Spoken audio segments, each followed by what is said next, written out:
My name is Anna, and I'm a Ukrainian.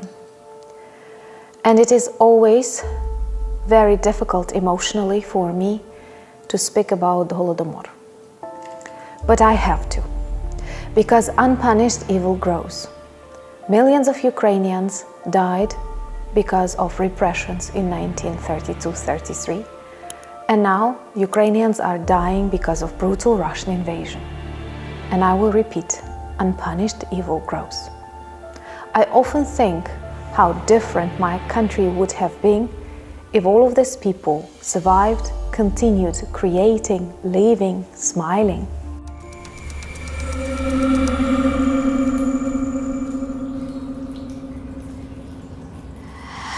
Every fourth Saturday of November, Ukrainians commemorate victims of Holodomor, artificial famine organized by Soviet regime to kill 4 million Ukrainians. That was Stalin's way to solve the Ukrainian question, to eradicate successful Ukrainian peasants and to collect more food than they can potentially produce.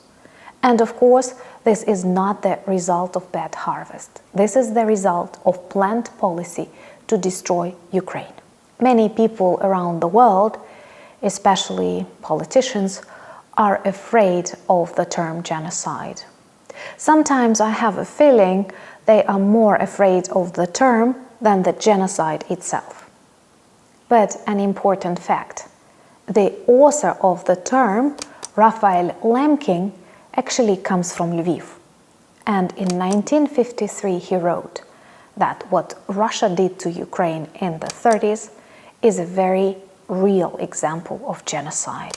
So don't be afraid to use it when talking about Holodomor. Many countries around the world acknowledged Holodomor as the genocide of Ukrainian people.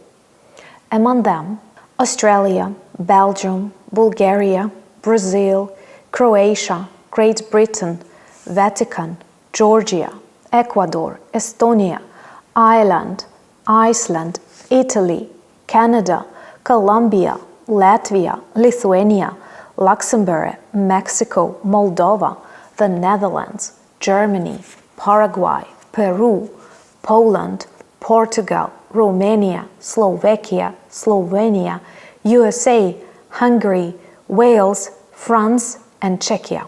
Thank you for your support and understanding. This is the least that we can do to the victims of this genocide, but it is extremely important for the survival of mankind. And of course, Russia denies the fact of genocide.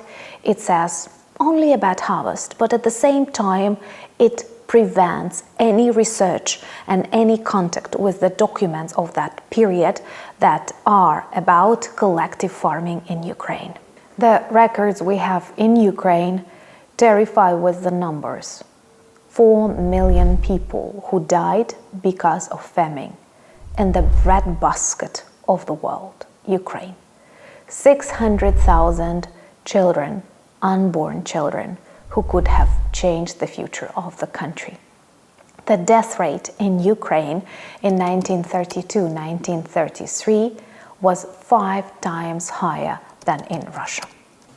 Most Ukrainians died in Kharkiv, Kyiv, Poltava, Суми, Черкаси, Дніпропетровськ, Житомир, Вінниця, Odessa, and Chernihiv regions. I come from Volyn region, and in our region we did not have Holodomor. We had enough food. Why? Because at that moment we were not a part of Soviet Union, and our food was not brutally collected from our houses. And that is the argument to those who still doubt bad harvest. No, bad policy. So what kind of problem did Stalin want to solve with the genocide of Ukrainian people? He wanted to eradicate the class of successful and prosperous Ukrainian peasants, the ones who opposed collectivization and did not want to join miserable collective farms, did not want to give their cows, pigs, and land to a tyrant. And they came up with a decision to set unrealistic standards for the collection of grain. And if you failed to give as many as the party wanted you to, you would receive a fee and a punishment. Lists of Ukrainian villages were put on a blackboard, which literally meant a death sentence. Because even if you pay the fee, you are still in debt. A fee was a punishment, but not a solution to cover the debt. And they collected everything, literally everything from Ukrainian households. Not just grain, meat, honey, pork, or whatever. They were taking dried prunes, they were taking rotting beetroots. Why? Because they wanted to kill these people. When Ukrainian children were dying from hunger, Soviet Union continued to export Ukrainian grain, and the world continued to buy it. Sometimes it reminds me of modern days. Manchester Guardian was the first newspaper to write about famine in Ukraine in 1933. After this publication, it became very difficult for foreign reporters and journalists to enter Soviet Union. But I have to remind you a very important name of Gareth Jones, a very brave journalist who visited Soviet Union in the March of 1933. He intended to take interview with Stalin, but was terrified seeing dead people lying on the streets of Ukraine. And he wrote an article entitled, "There is no bread." It was published in Manchester Guardian and New York Evening Post, and it was a dark sensation. Britain has even held parliamentary debates about famine in Ukraine. But Soviet Russia reacted very quickly, and Stalin invited Walter Duranty, a renowned American journalist, to talk with him and to deny the fact of famine in Ukraine. And Walter Duranty did.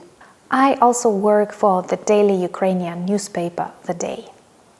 And they dedicated a lot of articles and attention to this story of two journalists, very different journalists. A lot of work was done by Ukrainian and American researcher James Mays, who spoke about this. And let's look in detail. Gareth Jones is brave enough to travel to Ukraine and describe the crimes of Soviet regime here and attract the world's attention to genocide of Ukrainians. Walter Duranty is paid by Stalin and is ready to lie according to the needs of communists. Gareth Jones killed in 1935 in Manchuria, and much is not known about his death. And Walter Duranty was living his happy life and even received a Pulitzer Prize. I think it's really bad that such situations remain in our life. And Walter Duranty is still a person with a Pulitzer Prize for lying according to Stalin's wish about the death of millions of Ukrainians. The term Holodomor first appeared in 1978 in the works of Ukrainian immigrants in Canada and the United States, where they were able to conduct researches and save important memories. And we are very grateful for this work. So when we quickly look at the process of this artificial famine organization in Ukraine, we will see how it developed. First, Communist Party set unrealistic standards for the grain collection. Then it introduced a system of fees and punishments that resulted in collecting literally all the food that a household possessed and led to famine and death. People started stealing and collecting everything they could. And this is the moment when the law on 5 spikelets was actually introduced. It demonstrates a lot about the brutality of Soviet Russia. According to this law, anyone who takes anything from the collective farm, collective field, is guilty of theft of state property, even if it is just 5 spikelets. 160,000 people were prosecuted because they were trying to survive collecting rotten beetroots or 7 spikelets or 5 spikelets out of the fields that just a couple of years ago were their own and now were collectivized by Soviet Union. Cannibalism. I know you don't want to hear about that, and I want you to know I don't want to speak about that, but I have to, because this is the past of my people, and to some extent this is our present, because Russians continue killing Ukrainians daily. 2,500 cases of cannibalism were registered during Holodomor. Not because Ukrainians are bad or cruel, but because of famine and what happens to your mental state during this period. People literally lost their minds and were cooking their children, for example, to help the rest of the family survive. The smallest one was the most vulnerable one. Awful things happened to weak and homeless people too, because Russia is a monster regime that wanted to kill everyone. Can you imagine how traumatized is a society that was made to go through such experience? How traumatized it is to learn about such things in your own family or in your own city or in your own region. After Holodomor genocide, thousands of Ukrainian villages were empty because all of their dwellers were dead. Sometimes there were no one to dig a grave because they were either dead too or too weak to dig. They did not have enough strength to do so. To these empty villages, Russia sends 21,000 collective farmers' families from Russia. This is why a great part of Ukraine is brutally and artificially Russified. The executors live in the houses of the executed.